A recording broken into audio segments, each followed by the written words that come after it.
Hello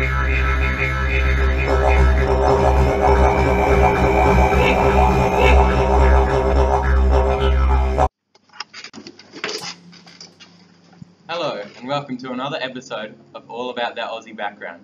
Today we'll be your hosts. I'm Saul. I'm Jesse. And I'm Granners. Today we'll be talking about the British colonisation of Australia. And you guys will grasp a better understanding of history.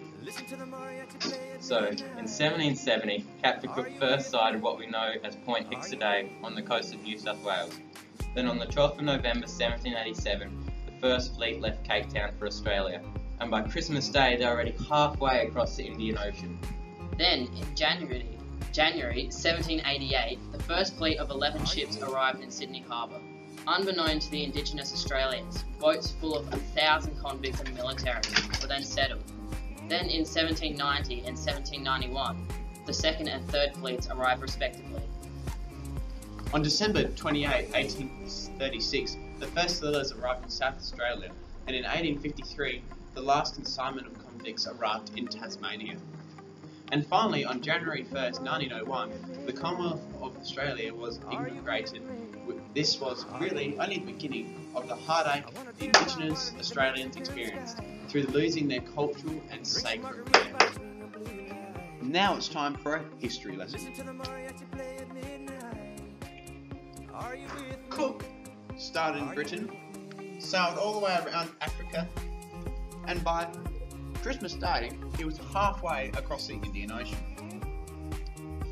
He kept going around the top of Australia and came down the Great Barrier Reef, where he arrived at Sydney, and that is when Britain first began to colonise Australia. Some of the key figures in this turn of events were Captain Cook, who was an Englishman that charted the Australian east coast in his ship H.M. Bark Endeavour. He claimed the east coast under instruction from King George III of England on 22nd of August 1770 at Possession Island, naming Eastern Australia New South Wales.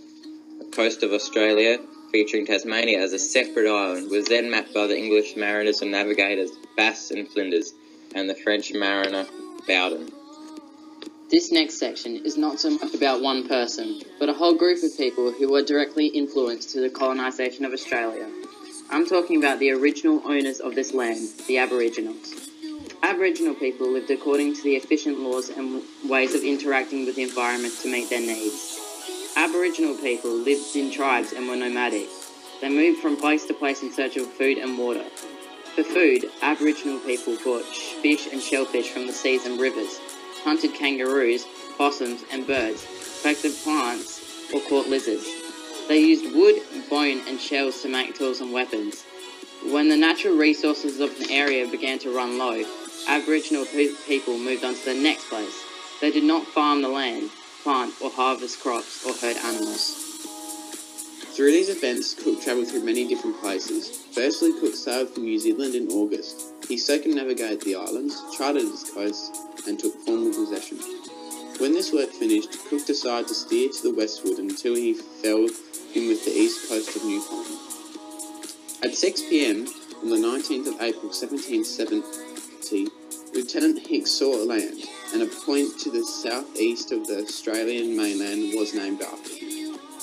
On the 29th of April, he landed at Stingray Bay, where Banks and his naturalists collected such varied specimens that the anchorage was renamed Batang Bay. After a week, they sailed again, making their second landing at Bustard Bay, and a third near Cape Townshend. Further north, Cook found himself within the Barrier Reef amidst dangerous shoals and, after 3 days, beached in the Endeavour River. Repairs and gales delayed them for 7 weeks, but after rounding and naming Cape York on the 22nd of August at Possession Island, Cook once more journeyed out. You may be asking why Captain Cook happened to find Australia and what led up to it, so here it is. Cook set off for his first journey on August 26, 1768.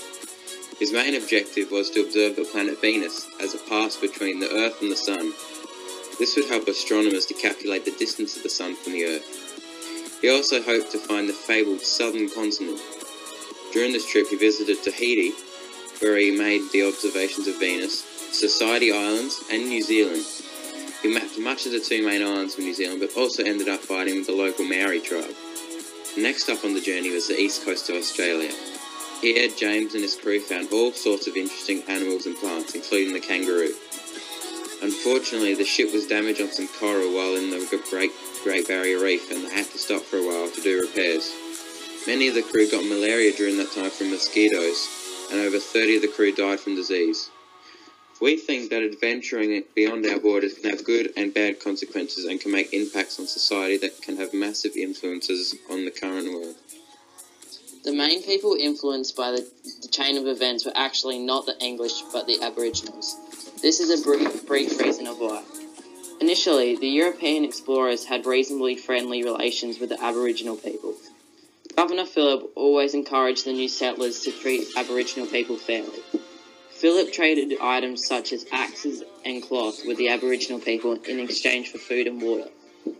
The relationship became hostile when the Aboriginal people realised that the colonisers would seriously disturb their lives. The settlers took away land, natural food resources, and the order of nomadic life for the Aborigines.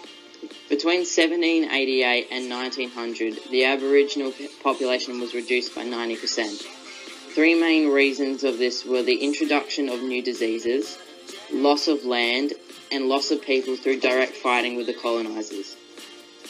Of course, the amazing discovery by the English of new land was also quite influential in the development of modern society, but also had its downfalls that we just talked about. That's all from us from All About That Aussie background.